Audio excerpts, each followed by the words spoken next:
We Continentals, I come from Russia, learned it from you English. But what was practically always their reply? We have appointed a man on the spot, let him do it, we'll wait and see. Or sometimes another reply, probably the government is administered quite satisfactory because both Jews and Arabs have grievances and complaints. So since both are equally displeased, we must be doing something right. I can never understand that point, Jabotinsky says. To me, this is a very rational man, Jabotinsky, but I may be nuts. It's my duty, for instance, with regard to my children, or with regard to my two clients, sufficiently to discharge if I have managed to make myself obnoxious to both of them. I don't understand that logic. That both have ended up hating me, then for I've done a good job. We were terribly disappointed by the absence of a system, a plan. We were more disappointed by the absence of second requirement, clarity. The Arabs were never told what the Balfour Declaration was meant by Lord Balfour and all the others to mean. They were never told what it implied.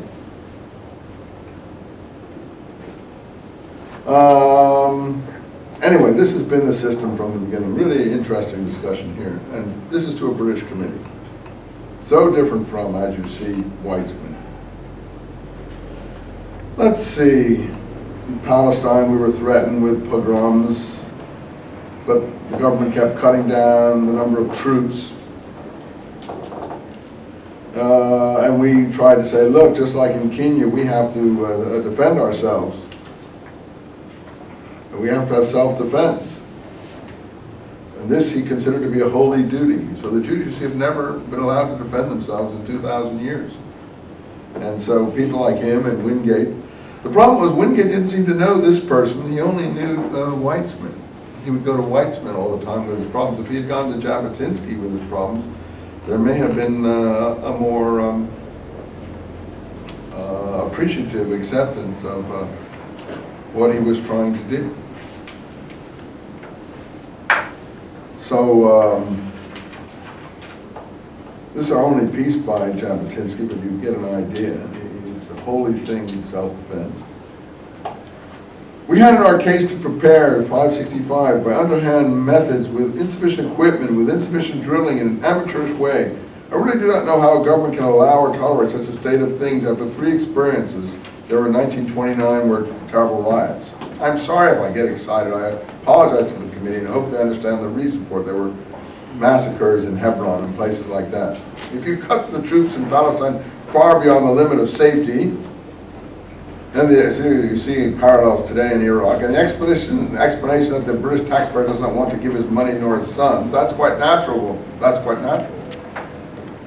But we, the Jews of all parties, have for years been demanding, why have you disbanded the Jewish regiment or the Jewish legion or the Jewish battalion? We'll take care of ourselves, just let us do it. Why not allow Jews to take over their own defense? Our men and money under British command, under British military law. I do not claim a Jewish army before there was a Jewish state. We just want a regiment. We don't want Johnny, Tommy, Bobby to defend us.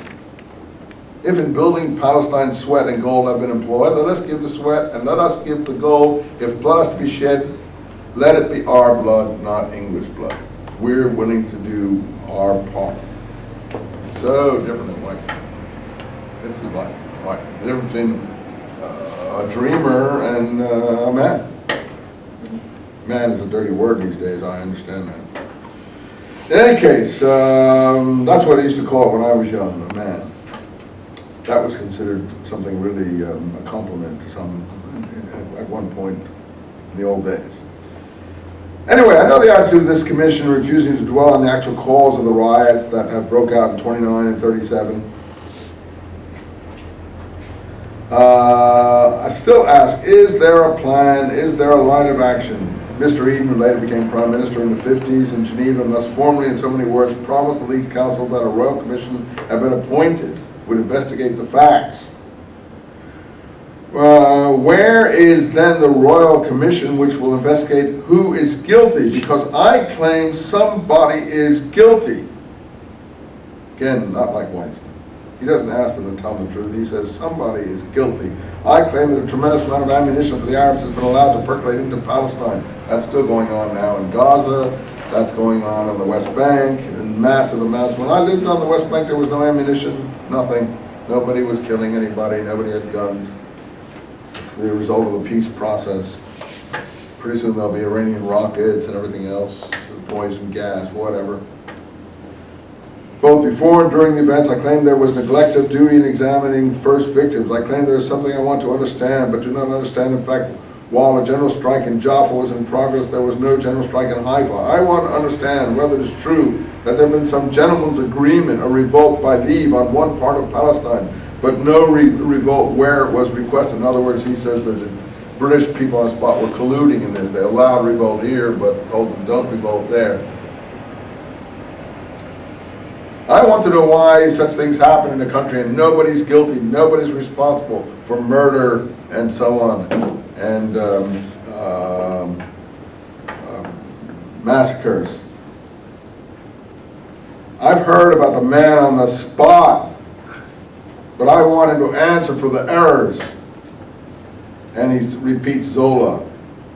I want sometimes to be able to say j'accuse, the thing that triggered Herzl. They are guilty of commission, omission, neglect of duty. Someone should answer to the Permanent Mandates Commission of the League of Nations for what's going on here. Who's going to answer? I am informed that instead of the Royal Commission report of the events will be presented in a general way in the report of the Palestine government, the League of Nations, the party whom we accuse will present it. They're the ones we're saying are guilty. The first is to find the guilty ones, the Mufti head of the Supreme Muslim Council. Also to inquire about the Supreme Muslim Council, or whatever the official description of that group of persons headed by His Eminence the Mufti and the other gentlemen. The government gave them a sort of diplomatic immunity, same as Yasser Arafat later, when he was doing all this terrorism. On one hand, they'd wink an eye at that, and they would negotiate, and then Clinton would have him staying in the Lincoln bedroom. This same thing, there's no different then and now of the way things were happening.